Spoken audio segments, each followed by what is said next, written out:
Breaking: Britain teeters on the edge of a political earthquake as shocking revelations aired live on television have shaken the Labour Party to its core. Starmer, once hailed as the figure to restore trust in British politics, now stands on the brink of resignation as an explosive leak exposes allegations severe enough to threaten not only his leadership but also the stability of the entire Labour movement. The fallout is immediate and nationwide, and this is no longer speculation. What unfolded was documented evidence, broadcast for all to see. It began during a routine evening political panel featuring seasoned journalists, policy analysts, and a renowned investigative reporter known for fearless reporting, when she suddenly produced a thick envelope and laid it on the table, declaring that the documents reveal why Starmer may have no choice but to resign. For a brief moment, the studio froze in shock, gasps echoing as the hosts struggled to regain control. The leak had landed.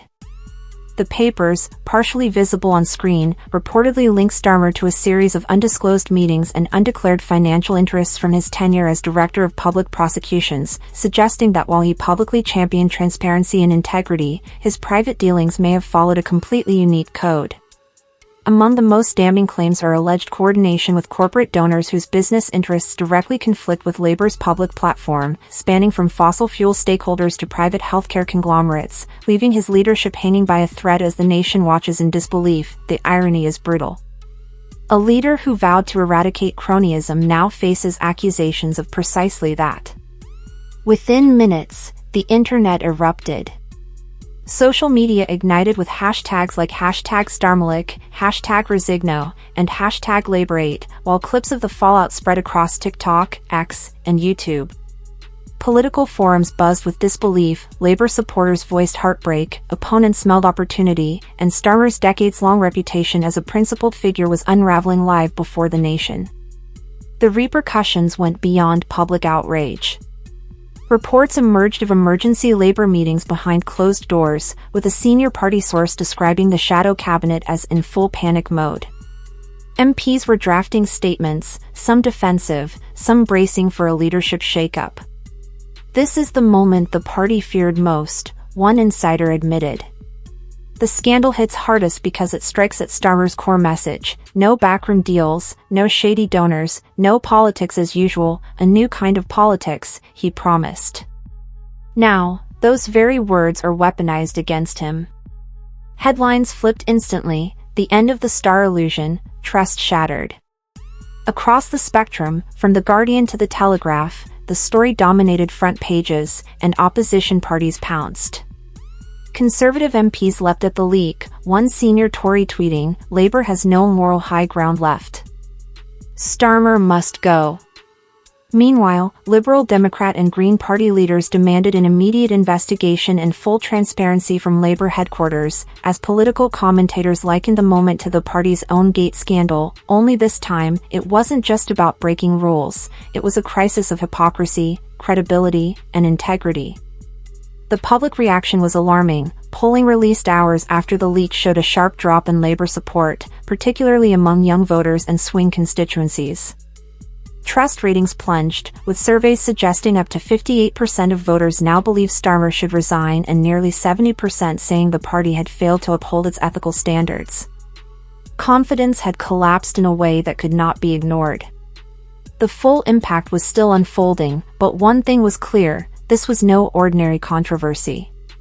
It was a political bombshell capable of ending careers, fracturing parties, and reshaping the national conversation. For Starmer, every moment without a full, transparent response added another nail to the coffin. For Labour, it could either trigger radical reform or total collapse. Inside the party, the tension was palpable. Advisors who once trusted in his resilience now scrambled to contain the damage. Panic escalated into chaos, with emergency meetings running late into the night, senior aides ducking media scrutiny, and shouting matches breaking out behind closed doors as figures debated whether to defend Starmer or prepare for his exit. Consensus was nowhere in sight. Behind the scenes, Labour's political machine was losing control fast. Statements were delayed, messaging fell into chaos, and communications teams were reportedly overwhelmed by an unrelenting flood of press inquiries. By early morning, the party's usual media surrogates had either gone quiet or started issuing conflicting responses, some insisting the documents were forged, others claiming they were taken out of context. Pressure mounted as MPs from traditional Labour strongholds began speaking out, cautiously at first, then with open frustration. A veteran North East MP, speaking anonymously, warned, "This isn't about the Tories anymore. This is about us. If Starmer can't answer these questions honestly, we have no right to ask the public for trust." Another bluntly called the scandal a gift to the Conservatives, observing the party unravel in real time. The split extended beyond Parliament. Grassroots organizers, regional chairs, and youth wings scrambled to hold crisis calls, many blindsided and outraged at the hypocrisy, especially given Starmer's repeated promises to clean up politics. A Yorkshire leader remarked, "We were sold a vision of integrity. Now we look no different from the people we vowed to replace." Others focused on damage control, urging members not to abandon the movement, though even they acknowledged the gravity of the crisis. Faith that had sustained Labour through turbulent times was fracturing fast. The story darkened further when whistleblower reports emerged, claiming key members of Starmer's team had known about the leaked documents for weeks but chose silence despite warnings that exposure was imminent. If the claims proved true, the story could shift from shock to cover-up, a potentially fatal blow to any political figure's credibility. Rumors of prior knowledge spread quickly through Westminster, fueling calls for a full independent inquiry. Under mounting pressure, Starmer appeared at a hastily arranged press briefing. Standing alone at the podium, tense yet resolute, he issued a brief statement denying the allegations and dismissing them as baseless smears. But the lack of detail, absence of evidence, and refusal to take questions only heightened suspicion. Analysts accused him of stonewalling, questioning why a man who championed transparency was now hiding behind vague denials. Labour's polling continued to freefall, with snapped surveys showing double-digit losses in key battlegrounds and voters ranking trust and credibility as top concerns. International media seized on the chaos, portraying a party in disarray and warning of wider instability in British politics. By day's end, whispers circulated that several shadow cabinet members might release a joint statement, possibly including resignations. The vacuum of leadership became the story itself.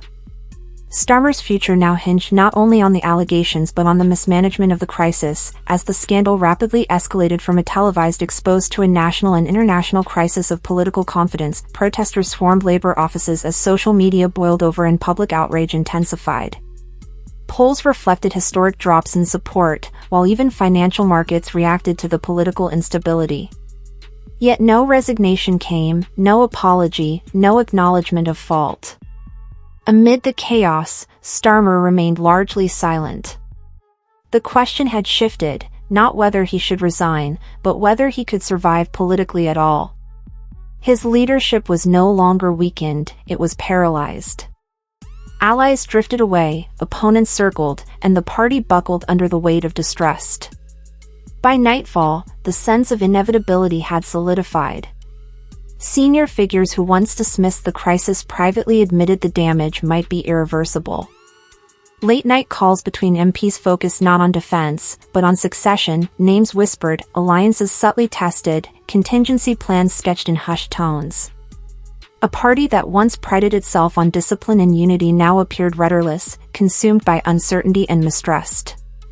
Inside headquarters, morale collapsed. Staff described exhaustion and disbelief, questioning how a leadership built on credibility could unravel so quickly.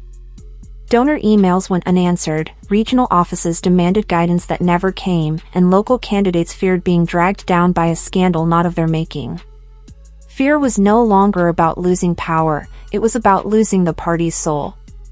The following morning brought no relief. Headlines grew harsher, commentary more unforgiving, questioning not only Starmer's judgment but the culture that let such allegations fester.